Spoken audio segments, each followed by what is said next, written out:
ನಮಸ್ತೆ ಎಲ್ರಿಗೂ. Hi my dear student. See last ಕ್ಲಾಸಲ್ಲಿ ನಾವು laboratory thermometer how to use in thermometer reading ಅದ್ರ ಬಗ್ಗೆ ಡಿಸ್ಕಸ್ ಮಾಡಿದ್ವಿ. See next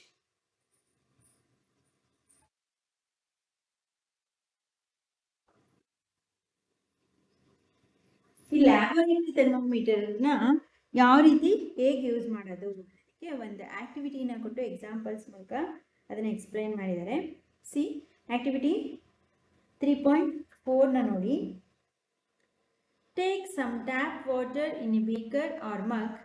Dip the thermometer in water so that the bulb is immersed in water but does not touch the bottom or the sides of the conductor. Take some tap water in beaker or mug. ಏನು ಮಾಡಿ, ಒಂದು beaker ಅಥವಾ ಪಾತ್ರೆಯಲ್ಲಿ ಸ್ವಲ್ಪ ನೀರನ್ನು ತೆಗೆದುಕೊಳ್ಳಿ.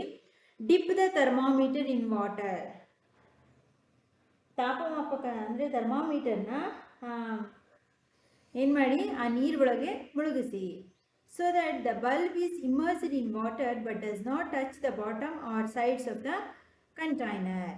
ಏನು ಮಾಡಬೇಕು ನೀವು, ಆ ಥರ್ಮಾಮೀಟರ್ ಅಂದರೆ ತಾಪಮಾಪಕದ ಬುರುಡೆಯು ತಳಕ್ಕೆ, ಅಂದರೆ ಒಂದು ಬೀಕರ್ ಇದೆ ಅಂದರೆ ನೋಡಿ, ಇದು ಫುಲ್ ಕೆಳಗಡೆ ಇಲ್ಲಿ ಬಾಟಮ್ವರೆಗೂ ಟಚ್ ಆಗೋ ಥರ ತಳಕ್ಕೆ ಅಥವಾ ಪಕ್ಕಕ್ಕೆ ತಾಳದಂತೆ ಈ ಬೀಕರ್ಗೆ ಅಂಚಿಗೆ ಎಲ್ಲೂ ಟಚ್ ಆಗಬಾರ್ದು. ಕೆಳಗೆ ಫುಲ್ ಟಚ್ ಆಗಬಾರ್ದು, ಪಕ್ಕ ಎಡ್ಜ್ಗಳಿಗೂ ಟಚ್ ಆಗಬಾರ್ದು. ಮಧ್ಯದಲ್ಲಿ ನೇರವಾಗಿ ಫುಲ್ ಬಿಡ್ಲೂಬಾರ್ದು, ಕೆಳಗವರೆಗೆ ಬಾಟಮ್ವರೆಗೆ ಕೈಲಿ ಹಿಡಿದಿಟ್ಕೊಂಡಿರೋ ಹಾಗೆ ನೀರೊಳಗೆ ಮಾತ್ರ ಡಿಪ್ ಆಗಬೇಕದು.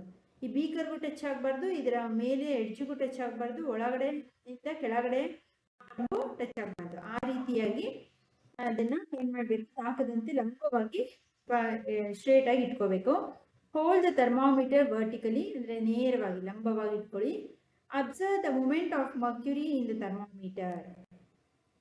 ಅಲ್ಲಿ ಸ್ವಲ್ಪ ನೀರನ್ನು ತೆಗೆದುಕೊಂಡಿರ್ತೀರಲ್ವಾ, ಅಲ್ಲಿ ಮರ್ಕ್ಯುರಿ ಇರುತ್ತಲ್ಲ, ಇಲ್ಲಿ ಲೈನ್ಸ್, ಅದನ್ನು ಅಬ್ಸರ್ವ್ ಮಾಡಿ. ಅಲ್ಲಿ ಎಷ್ಟುವರೆಗೆ ರೈಸ್ ಆಗುತ್ತೆ ಆ ಲೈನು ಅದನ್ನು ಗಮನಿಸಿ. ಅಂದರೆ ಅದರ ಚಲನೆ, ಪಾದರಸದ ಚಲನೆಯನ್ನು ಗಮನಿಸಿ. Wait till the mercury thread becomes steady. ಏನು, ಆ ಪಾದರಸದ ಎಳೆ ಇದೆಯಲ್ಲ, ಮರ್ಕ್ಯುರಿ ಥ್ರೆಡ್, ಅದು ಒಂದು ಸ್ಟಡಿವರೆಗೆ ಸ್ಟಾಪ್ ಆಗೋವರೆಗೂ, ಎಲ್ಲಿವರೆಗೆ ಇಲ್ಲಿಂದ ಹೋಗ್ತಾ ಇರುತ್ತೆ ಒಳಗಡೆಯಿಂದ, ಇಲ್ಲಿಂದ ಎಷ್ಟು ದೂರದವರೆಗೆ ಹೋಗಿ ಎಲ್ಲಿಗೆ ಅಲ್ಲಿಗೆ ಮುಂದಕ್ಕೆ ಹೋಗಲ್ಲ, ಇಲ್ಲಿಗೆ ಸ್ಟಾಪ್ ಆಗುತ್ತೆ ಅಂದ್ಕೊಳ್ಳಿ. ಆ ಸ್ಟಡಿ ಆಗೋವರೆಗೂ ಪಾದರಸದ ಎಳೆ ಸಮಸ್ಥಿತಿಗೆ ಬರುವವರೆಗೂ ನೀವು ಕಾಯ್ಬೇಕು. ನೋಡಿ, measuring temperature of water with laboratory thermometer. ಪ್ರಯೋಗಶಾಲೆಯಲ್ಲಿ ಲ್ಯಾಬೊರೇಟರಿನಲ್ಲಿ ಥರ್ಮಾಮೀಟರ್ನಿಂದ ನೀರಿನ ತಾಪವನ್ನು ಅಳಿತಿರುವಂಥದ್ದು. ನೀರಿಂದು ಎಷ್ಟಿದೆ ಟೆಂಪರೇಚರು ಅಂತೇಳಿ ಲ್ಯಾಬೊರೇಟರಿನಲ್ಲಿ ಥರ್ಮಾಮೀಟರ್ ಮೂಲಕ ಟೆಸ್ಟ್ ಮಾಡ್ತಿದ್ದಾರೆ. ನೋಟ್ ದ ರೀಡಿಂಗ್, ಅಂದರೆ ಅದು ಲೈನ್ಸ್, ಪಾದರಸದ್ದು ಈ ಲೈನ್ ಎಲ್ಲಿಗೋಗಿ ಕರೆಕ್ಟಾಗಿ ನಿಂತ್ಕೊಳ್ಳುತ್ತೆ ಅದನ್ನು ಬರೆದಿಟ್ಕೊಳ್ಳಿ, ನೋಟ್ ಮಾಡ್ಕೊಳ್ಳಿ. This is the temperature of water at the time. ಆ ಟೈಮಲ್ಲಿ, ಆ ಕ್ಷಣದಲ್ಲಿ, ಆ ವಾತಾವರಣದಲ್ಲಿ, ಈಗ ತುಂಬ ಚಳಿ ಮಳೆ ಬರ್ತಿರುತ್ತೆ ವಾತಾವರಣದಲ್ಲಿ, ಅವಾಗ ನೀರು ಹೇಗಿರುತ್ತೆ, ತುಂಬ ತಣ್ಣಗಿರುತ್ತೆ. ಅದೇ ಬೇಸಿಗೆನಲ್ಲಿ ನೀರು ತಣ್ಣಗಿರುತ್ತಾ, ಆ ವಾತಾವರಣದಲ್ಲಿ, ಆ ಒಂದು ಹವಾಮಾನಕ್ಕೆ, ಆ ವಾತಾವರಣದಲ್ಲಿ ಆ ಕ್ಷಣಕ್ಕೆ ಏನು ಆ ನೀರಿನ ತಾಪಮಾನ ಎಷ್ಟಿರುತ್ತೆ ಅದನ್ನ ನೀವು ಬರೆದಿಟ್ಕೋಬೇಕು. ಈಗ ಯಾವಾಗಲೂ ನೀರಿನ ತಾಪಮಾನ ಒಂದೇ ರೀತಿ ಇರಲ್ಲ. ಚಳಿಗಾಲದಲ್ಲಿ ನೀರನ್ನು ಮುಟ್ಟಿದ್ರೆ ತಣ್ಣಗಿರುತ್ತೆ, ಆಗ ಥರ್ಮಾಮೀಟರ್ ಚೆಕ್ ಮಾಡಿದ್ರೆ ತುಂಬ ಲೋ ಬರುತ್ತೆ. ಬಿಸಿಲಿನ ಕಾಲದಲ್ಲಿ ಮಾಡಿದ್ರೆ ಸ್ವಲ್ಪ ಹೈ ಬರುತ್ತೆ. ಆ ಕ್ಷಣದಲ್ಲಿ ಅದು ನೀರಿನ ಚೆಕ್ ಮಾಡ್ತೀವಿ ಪ್ರಯೋಗಶಾಲೆಯಲ್ಲಿ, ಆ ಕ್ಷಣದ ನೀರಿನ ತಾಪಮಾನವಾಗಿರುತ್ತದೆ. Compare the temperature of water recorded by each student in the class.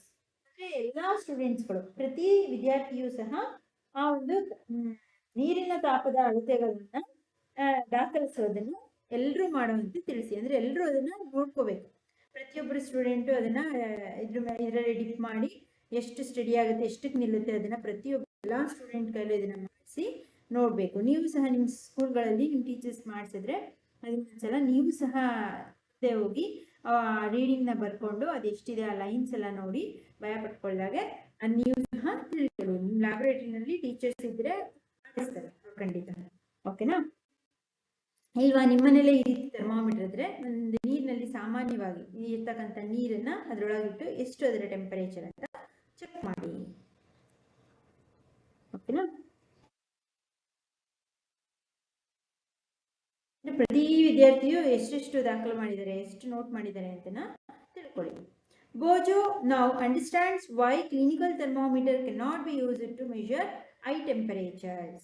ಏನು ಬೋಜೋ ಏನು ಅರ್ಥ ಆಯ್ತು. ಇವಾಗ ಹೆಚ್ಚಿನ ತಾಪವನ್ನ ಅಳತೆ ಮಾಡಲು ವೈದ್ಯಕೀಯ ತಾಪಮಾಪಕವನ್ನ ಯಾಕೆ ಬಳಸಲು ಸಾಧ್ಯವಿಲ್ಲ ಎಂಬುದು ಬೋಜೋಗೆ ಅರ್ಥ ಆಯ್ತು. ಅವಾಗಲೇ ಹೇಳಿದ್ವಲ್ವಾ, ಅದು ಕ್ಲಿನಿಕಲ್ ಥರ್ಮೋಮೀಟರ್, ವೈದ್ಯಕೀಯ ತಾಪಮಾಪಕವನ್ನ ಜಸ್ಟ್ ಏನಕ್ಕೋಸ್ಕರ, ಮನುಷ್ಯನ ದೇಹದ ತಾಪಮಾನವನ್ನು, ನಮ್ಮ ಬಾಡಿ ಟೆಂಪರೇಚರ್ ಚೆಕ್ ಮಾಡೋದಕ್ಕೆ ಮಾತ್ರ ಬಳಸಬೇಕು, ಅದು ಬಿಟ್ಟು ಬೇರೆ ಯಾವುದಕ್ಕೂ ಬಳಸಬಾರ್ದು ಅಂತ ಹೇಳಿದ್ವಿ. ಅದು ಯಾಕೆ ಅಂತ ಇವಾಗ ಅರ್ಥ ಆಯ್ತು. ಯಾಕೆ ಹೇಳಿ? but still wonders whether a laboratory thermometer can be used to measure his body temperature. ಆದರೆ ಪ್ರಯೋಗಶಾಲಾ ತಾಪಮಾಪಕದಿಂದ ಅವನ ದೇಹದ ತಾಪವನ್ನು ಅಳೆಯಬಹುದು ಎಂಬ ಕುತೂಹಲವು ಅವನಿಗೆ ಇನ್ನೂ ಇದೆ. ಓಕೆ, ಕ್ಲಿನಿಕಲ್ ಥರ್ಮೋಮೀಟರ್ ಅಲ್ಲಿ ಬೇರೆ ಏನು, ಯಾವುದೇ ವಸ್ತುಗಳದು ಹಾಲನ್ನು ಚೆಕ್ ಮಾಡೋದು, ಬಿಸಿ ನೀರನ್ನು ಚೆಕ್ ಮಾಡೋದು, ಬಿಸಿಲಲ್ಲಿ ಇಡೋದು, ಅಥವಾ ಬೆಂಕಿಯನ್ನು ಚೆಕ್ ಮಾಡೋದು, ಸೂರ್ಯನ ಕಿರಣವನ್ನ ಎಷ್ಟು ಬಿಸಿ ಇದೆ ಅಂತ ಚೆಕ್ ಮಾಡೋದು, ಇದೆಲ್ಲ ಮಾಡಬಾರ್ದು. ಓಕೆ, ಕ್ಲಿನಿಕಲ್ ಥರ್ಮೋಮೀಟರ್ಲಿ. ಆದರೆ ಈ ಲ್ಯಾಬೊರೇಟರಿ ಥರ್ಮೋಮೀಟರ್ ಅಲ್ಲಿ ನನ್ನ ಬಾಡಿ ಟೆಂಪರೇಚರ್ನ ಚೆಕ್ ಮಾಡ್ಬೋದಾ ಅಂತ ಅವನಿಗೆ ಡೌಟ್ ಆಗ್ತದೆ. ಅದರಲ್ಲಿ ಮಾಡಬಾರ್ದು. ಓಕೆ, ಆದರೆ ಇದನ್ನ ಬಿಸಿ ನೀರು ಬೀಕರಲ್ಲಿರೋ ನೀರನ್ನು ಚೆಕ್ ಮಾಡಿದ್ವಿ ಅಂದರೆ ನಮ್ಮ ಬಾಡಿ ಟೆಂಪರೇಚರ್ನ ಚೆಕ್ ಮಾಡ್ಬೋದಾ ಅಂತ ಕ್ವಶನ್ ಕೇಳ್ತಿದೆ. ಮಾಡ್ಬೋದಾ? ನೀವು ಇದಕ್ಕೆ ಆನ್ಸರ್ ತಿಳ್ಕೊತೀರಾ? ಅಂದರೆ ಲ್ಯಾಬೊರೇಟರಿ ಥರ್ಮೋಮೀಟರ್ನ ನಿಮ್ಮ ಬಾಡಿ ಟೆಂಪರೇಚರ್ ಚೆಕ್ ಮಾಡೋದಕ್ಕೆ ಯೂಸ್ ಮಾಡ್ಬೋದಾ?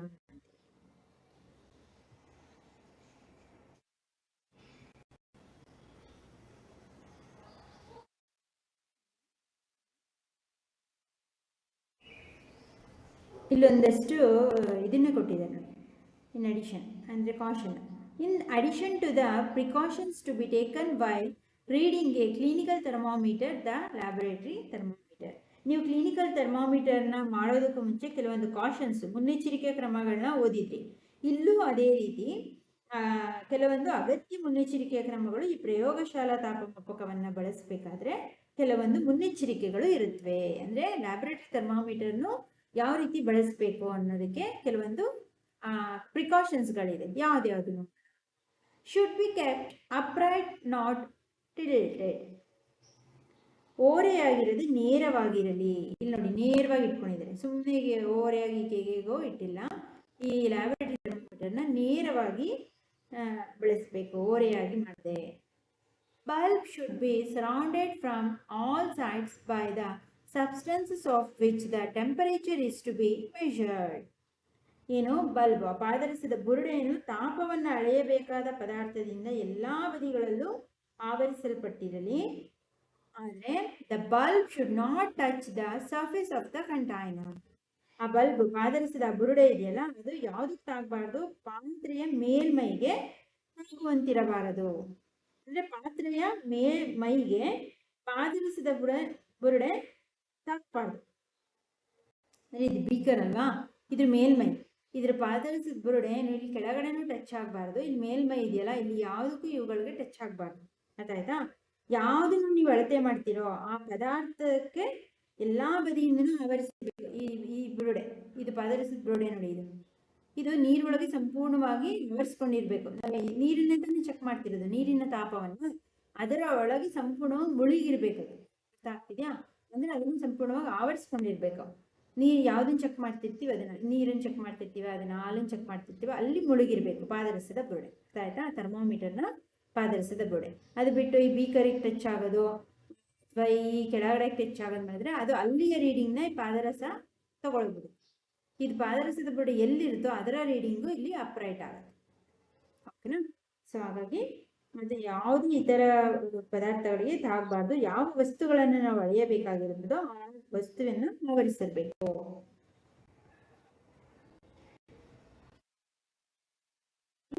Are there any variations in the readings? ಅಳತೆಗಳಲ್ಲಿ ಏನಾದ್ರು ವ್ಯತ್ಯಾಸ ಆದ್ರೆ ಇದೆಯಾ ಅಂತ. ಈಗ ನೀವು ಇಲ್ಲೇನೋ 3rd ಅಲ್ಲಿ ನೋಡಿರ್ತೀರಾ ಅಥವಾ 13 ಇರುತ್ತೆ ರೀಡಿಂಗು. ನಿಮ್ಮ ಫ್ರೆಂಡ್ಸ್ ನೋಡಿ ಏನೋ ಒಂದು ಬರ್ಕೊಂಡಿರ್ತಾನೆ, 25 27 ಈ ಥರ 10 ಮೆಂಬರ್ಸು ನಿಮ್ಮ ಫ್ರೆಂಡ್ಸ್ ಎಲ್ಲ ನೋಡಿ ಬರೆದಿರ್ತಾರೆ. ಅವ್ರು ಬರ್ಕೊಂಡಿರೋದು ನೀವು ಬರ್ಕೊಂಡಿರೋ ರೀಡಿಂಗಿಗೆ ಏನಾದರೂ ಅಳತೆಗಳಲ್ಲಿ ವ್ಯತ್ಯಾಸ ಇದೆಯಾ ಅಂತ ಹೇಳಿ ಕೇಳ್ತಿದ್ದಾರೆ. Discuss the possible reasons, let us try to answer this questions.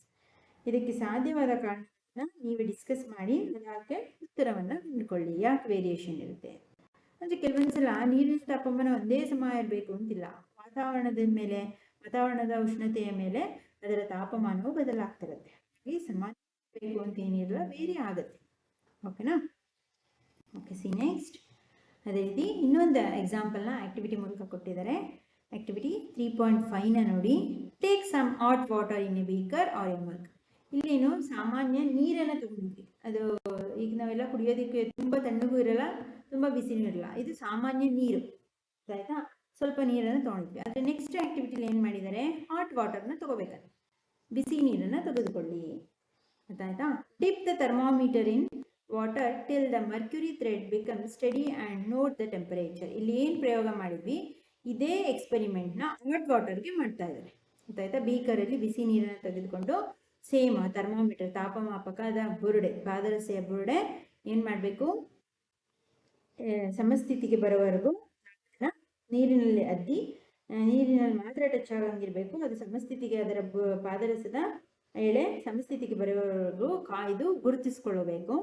ನಾವು take out the thermometer from water. ಇವಾಗ ಬಿಸಿ ನೀರಿಂದ ಥರ್ಮಾಮೀಟರ್ನ ಏನು ತಾಪಮಾಪಕವನ್ನು ಹೊರಗೆ ತೆಗಿಬೇಕು. ಬಿಸಿ ನೀರಲ್ಲಿರ್ತಕ್ಕಂಥ ತಾಪಮಾಪಕನ ಹೊರಗೆ ತೆಗೀರಿ. Observe carefully what happens now. ಸರಿಯಾಗಿ ತಾಪಮಾಪಕವನ್ನು ನೀರಿನಿಂದ ಹೊರ ತೆಗೆದ ಮೇಲೆ ಏನು ಬದಲಾವಣೆ ಆಗುತ್ತೆ ಅದನ್ನು ಎಚ್ಚರಿಕೆಯಿಂದ ಗಮನಿಸಿ. ಈಗ ಇಲ್ಲಿ ಥರ್ಮೋಮೀಟರ್ ಬಿಸಿ ನೀರೊಳಗೆ ಇಟ್ಟಿದ್ದೀರಾ, ಓಕೆನಾ? ಇದು ಬಿಸಿ ನೀರೇ ಅಂತ ತಿಳ್ಕೊಳ್ಳಿ, ಅರ್ಥಾಯ್ತಾ? ಈ ಬಿಸಿ ನೀರನ್ನ ಇದ್ರೊಳಗೆ ಇಟ್ಟಿದ್ದೀರಾ ಅಂದರೆ ಇದ್ರದ್ದು ಪಾದರಸದ ಲೈನು, ಆ ಬಿಸಿ ತಾಪ ಎಷ್ಟಿರುತ್ತೆ ಅದಿಷ್ಟು ಸ್ಟಡಿಯಾಗಿ ಇಲ್ಲಿವರೆಗೂ ಬಂದಿರುತ್ತೆ ಅಂದ್ಕೊಳ್ಳಿ, ಲೈನ್ಸ್ ಸ್ಟಡಿಯಾಗಿ. ಈ ತಾಪಮಾಪಕ, ಈ ಥರ್ಮಾಮೀಟರ್ ಬಿಸಿನಿಂದ ಹೊರಗಡೆ ತೆಗೆದ್ಮೇಲೆ ಏನಾಗುತ್ತೆ ಅದನ್ನು ಸರಿಯಾಗಿ ಗಮನಿಸ್ಬೇಕು ನೀವು, ಅರ್ಥಾಯ್ತಾ? Do you notice that as soon as you take the thermometer out of water the level of mercury begins to fall. ಏನು, ನೀವು ತಾಪಮಾಪಕವನ್ನು ನೀರಿನಿಂದ, ಬಿಸಿ ನೀರಿನಿಂದ ಹೊರ ತೆಗೆದ ತಕ್ಷಣ ಪಾದರಸದ ಮಟ್ಟ ಕೆಳಗೆ ಇಳಿಯುವುದನ್ನು ಗಮನಿಸಬಿಡಿ. ಈ ಲೈನ್ಸ್ ಇರುತ್ತಲ್ಲ, ಇದೆಷ್ಟು ತೋರಿಸಿರುತ್ತೋ ಟೆಂಪರೇಚರು, ಈ ಲೈನ್ ಏನಾಗ್ತಿರುತ್ತೆ, ಕೆಳಗೆ ಬರೋದನ್ನು ಗಮನಿಸ್ತೀರಾ ನೀವು. ಈ ರೀತಿ ಡೌನ್ ಆಗ್ತಾ ಇರುತ್ತದೆ, ಆ ಲೈನು ಡೌನ್ ಆಗ್ತಾ ಇರೋದನ್ನು ಗಮನಿಸ್ತೀರಾ, ಆಯ್ತಾ? This means that the temperature must be read while the thermometer is in water. ಇದರಿಂದ ಏನರ್ಥ ಆಗುತ್ತೆ, ತಾಪಮಾಪಕ ನೀರಿನಲ್ಲಿರುವಾಗಲೇ ತಾಪವನ್ನು ಅಳೆಯಬೇಕು ಎಂಬುದು ಇದರ ಅರ್ಥ. ಅಂದರೆ ಥರ್ಮಾಮೀಟರು ಬಿಸಿ ನೀರಲ್ಲಿದ್ದಾಗಲೇ ಅದರ ತಾಪವನ್ನು ಅಳಿಬೇಕು. ನೀವು ಹೊರಗೆ ತೆಗೆದ್ಮೇಲೆ ಆ ಲೈನ್ ಏನಾಗುತ್ತೆ, ಕೆಳಗೆ ಇಳಿತಾ ಬರುತ್ತೆ. ಅದು ಎಷ್ಟು ತಾಪ ಇದೆ, ಬಿಸಿ ನೀರಿನ ತಾಪ ಎಷ್ಟು ಅಂತೇಳಿ ನೀವು ಆ ಥರ್ಮಾಮೀಟರ್ನ ನೀರಿನಿಂದ ಹೊರಗೆ ತೆಗೆದ್ರೆ ಅದರ ತಾಪ ತಿಳಿಯುವುದಿಲ್ಲ. ಅಂದರೆ ನೀರಿನ ಒಳಗಡೆ ಈಗ ಹಿಡ್ಕೊಂಡೆ ಎಲ್ಲಿಗೆ ಸ್ಟಾಪ್ ಆಗುತ್ತೆ ಲೈನು, ಅದು ಆ ಬಿಸಿ ನೀರಿನ ತಾಪ ಆಗಿರುತ್ತೆ, ಅರ್ಥ ಆಯ್ತಾ? ಅದನ್ನು ಹೊರಗೆ ತೆಗೆದ್ರೆ ಆ ಲೈನು ಡೌನ್ ಆಗ್ತಾ ಬರುತ್ತೆ. ಆ ಬಿಸಿ ನೀರಿನ ತಾಪ ಎಷ್ಟಿದೆ, ಆ ನೀರಿಂದು ಬಿಸಿ ಎಷ್ಟಿದೆ ಅಂತೇಳಿ ನಿಮಗೆ ಪರ್ಫೆಕ್ಟಾಗಿ ಗೊತ್ತಾಗಲ್ಲ, ಆಯ್ತಾ? ಹಾಗಾಗಿ ನೀರಿನಲ್ಲಿರುವಾಗಲೇ ಥರ್ಮಾಮೀಟರ್ ಏನು ತಾಪಮಾಪಕ ಅದರ ತಾಪವನ್ನು ಅಳೆಯಬೇಕು. You may recall that while taking your own temperature you have to take the thermometer out of your mouth to note the reading. ನಿಮ್ಮ ದೇಹದ ತಾಪವನ್ನು ಅಳೆಯಲು ತಾಪಮಾಪಕವನ್ನು ನಿಮ್ಮ ಬಾಯಿಂದ ಹೊರಗೆ ತೆಗೆದು ಅಳತೆ ಗುರುತಿಸಬೇಕಾಯಿತು ಎಂಬುದನ್ನು ನೀವು ಸ್ಮರಿಸಬಹುದು. ಆದರೆ ನಮ್ಮ ಡಾಕ್ಟರ್ಸ್ಗಳು ಅಥವಾ ನಮ್ಮನ್ನ ಚೆಕ್ ಮಾಡುವಂಥವ್ರು, ನರ್ಸು, ನಮ್ಮ ಬಾಯ ಒಳಗೆ ಥರ್ಮಾಮೀಟರ್ನ ಇಟ್ಟಿರ್ತಾರೆ ನಮ್ಮ ಬಾಡಿ ಟೆಂಪರೇಚರ್ ಚೆಕ್ ಮಾಡೋದು. ಆದರೆ ಅದ್ರ ರೀಡಿಂಗ್ ನೋಡೋಕ್ಕೆ ಅವರು ನಮ್ಮ ಬಾಯಿ ಒಳಗಿಂದ ತೆಗೆದು ಆಮೇಲೆ ಮೇಲೆ ಎತ್ತಿ ನೋಡ್ತಾರೆ. ಅದನ್ನು ನೀವು ಗಮನಿಸಿರ್ತೀರಾ. Can you then use the laboratory thermometer to measure your body temperature? ಹಾಗಾದರೆ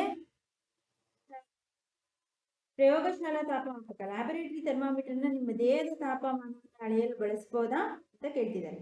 ಅಂದರೆ ವಾಸ್ತವವಾಗಿ obviously it is not convenient to use the laboratory thermometer for this purpose.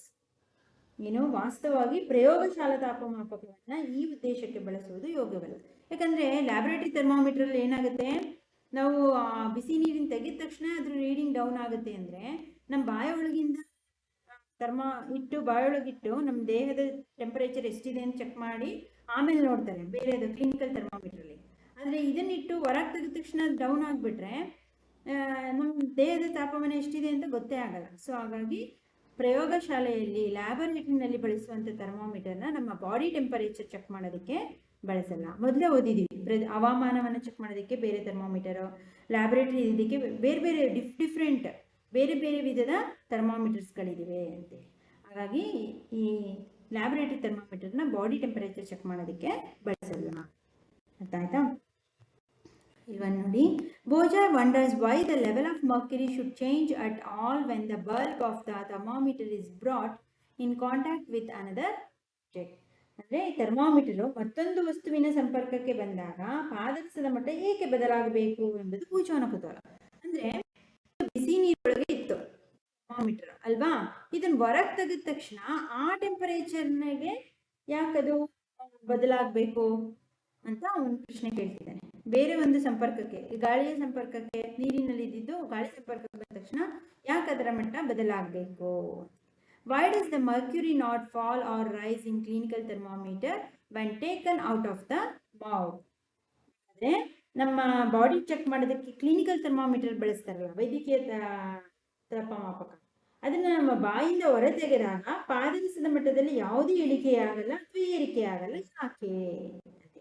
Observe the clinical thermometer again. Do you see a near the bulb? Figure 3.6. ಇಲ್ಲಿ ನೋಡಿ, ಇದು ಸರಿಯಾಗಿ ಗಮನಿಸಿ. ಅಂದರೆ clinical ಥರ್ಮೋಮೀಟರ್ನ ಸರಿಯಾಗಿ ಗಮನಿಸಿ. ಏನಿದೆ ಅಲ್ಲಿ, ಬುರುಡೆಯ ಹತ್ತಿರ ಒಂದು ವಕ್ರತೆ ನಿಮಗೆ ಕಾಣಿಸುತ್ತದೆ. ಇಲ್ಲಿದೆಯಲ್ಲ ವಕ್ರತೆ, ಇದು ನಿಮಗೆ ಈಗಿರೋದು ಕಾಣಿಸುತ್ತೆ, ವಕ್ರವಾಗಿರೋದು ಅಲ್ವಾ? ಕ್ಲಿನಿಕಲ್ ಥರ್ಮೋಮೀಟರಲ್ಲಿ ಈ ರೀತಿ ವಕ್ರವಾಗಿರೋದು ಕಾಣಿಸುತ್ತಿದೆ ಅಲ್ವಾ? What is the use of it? Prevent mercury level from falling on its own. ಇದು ವಕ್ರತೆ ಇರೋದ್ರಿಂದ ಏನು ಉಪಯೋಗ? ಕ್ಲಿನಿಕಲ್ ಥರ್ಮೋಮೀಟರಲ್ಲಿ ಪಾದರಸದ ಮಟ್ಟ ತಾನಾಗಿಯೇ ಕುಸಿಯುವುದನ್ನು ತಡೆಯುತ್ತೆ. ಏನು? Prevents Mercury level from falling on its own ಆಗಿ.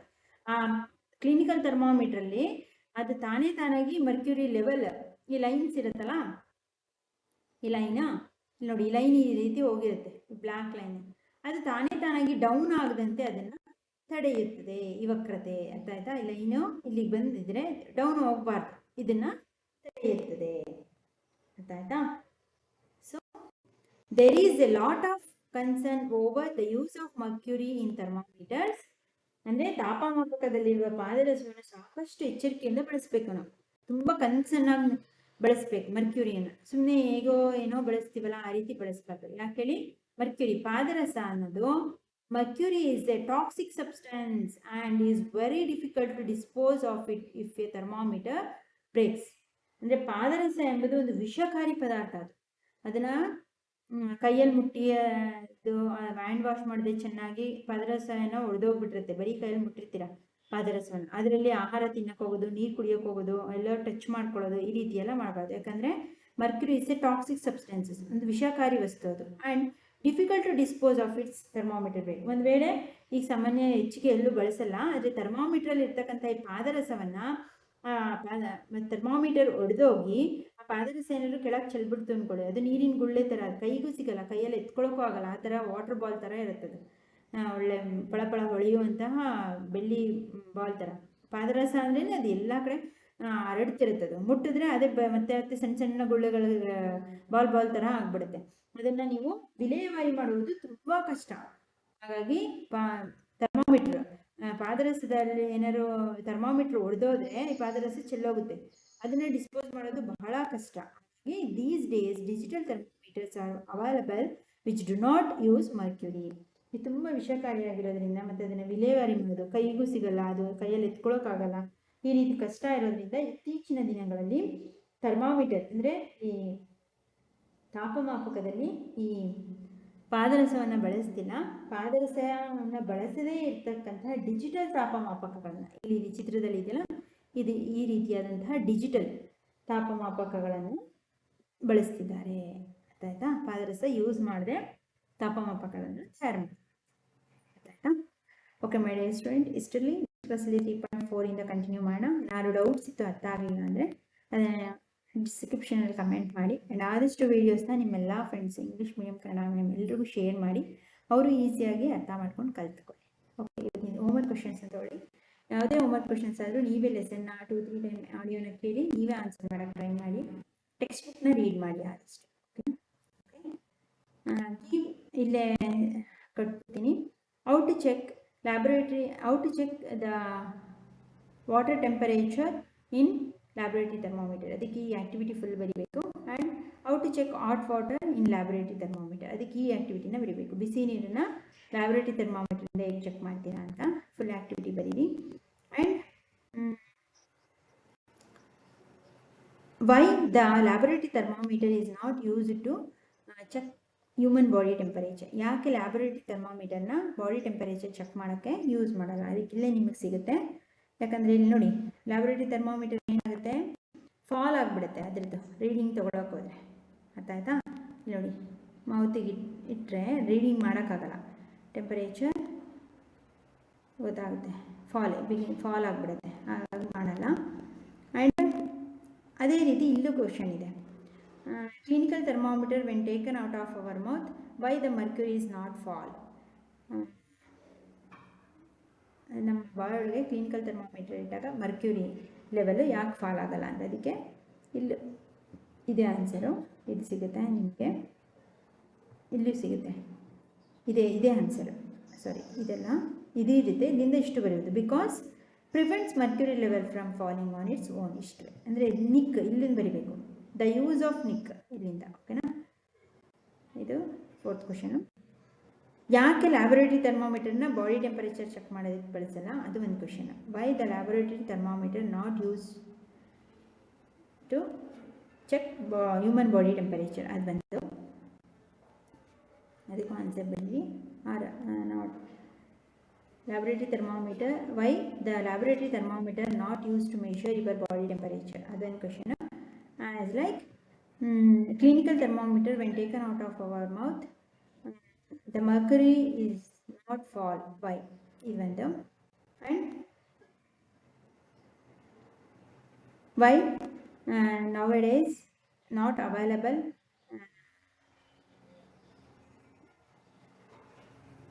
mercury thermometer. ಪಾದರಸದ ಥರ್ಮಾಮೀಟರ್ ಇತ್ತೀಚೆಗೆ ಯಾಕೆ ಅವೈಲೇಬಲ್ ಇಲ್ಲ ಅಂತ. ಯಾಕೆ ಅಂತ ಇದನ್ನು ನೀವು ಬರೀಬೇಕು. ಏನೇ ಅದಕ್ಕೆ ಮೆರ್ಕ್ಯೂರಿ ಅನ್ನೋದೊಂದು ಟಾಕ್ಸಿಕ್. ಇಲ್ಲಿಂದ ಸ್ಟಾರ್ಟ್ ಮಾಡಿ, ಪಾಯಿಂಟ್ಸಲ್ಲಿ ಮಾಡಿ ಆನ್ಸರ್ ಮಾಡಿ. ಏನಾದ್ರು ಗೊತ್ತಾಗಲಿಲ್ಲ ಅಂದರೆ 2-3 ಟೈಮ್ ಆಡಿಯೋ ಕೇಳಿ ಆ್ಯಂಡ್ ಟೆಕ್ಸ್ಟ್ ಬುಕ್ನ ರೀಡ್ ಮಾಡಿ ಆದಷ್ಟು. ಆ್ಯಂಡ್ ಈ ಡಿಸ್ಕ್ರಿಪ್ಷನ್ ಹಾಕಿ ನಾನು ಆನ್ಸರ್ ಕೊಡ್ತೀನಿ. ಈ ಎಲ್ಲ ಹೋಮ್ವರ್ಕ್ ಕ್ವಶನ್ಸ್ಗಳನ್ನು ಅಡಿಷನ್ ಕ್ವಶನ್ಸ್ ಆಗಿ ನೋಟ್ಬುಕ್ಕಲ್ಲಿ ಬರೆದು ಇಟ್ಕೊಳ್ಳಿ. ನಿಮಗೆ ಸ್ಕೂಲ್ಗಳಲ್ಲಿ ಟೆಸ್ಟ್, ಯೂನಿಟ್ ಟೆಸ್ಟ್ ಎಲ್ಲ ಕೊಟ್ಟಾಗ ಯೂಸ್ ಆಗುತ್ತೆ. ಟೆಕ್ಸ್ಟ್ ಬುಕ್ ಮಧ್ಯೆ ಕ್ವಶನ್ಸ್ ಕೇಳ್ತಾರಲ್ವ, ಆವಾಗ ಇದೆಲ್ಲ ಯೂಸ್ ಆಗುತ್ತೆ. ಓಕೆನಾ? Okay my dear student, playlist check ಮಾಡಿ ಒಂದು ಲೆಸನ್ ಕಂಪ್ಲೀಟ್ ವೀಡಿಯೋ ಸಿಗುತ್ತೆ. Okay my dear student, thank you.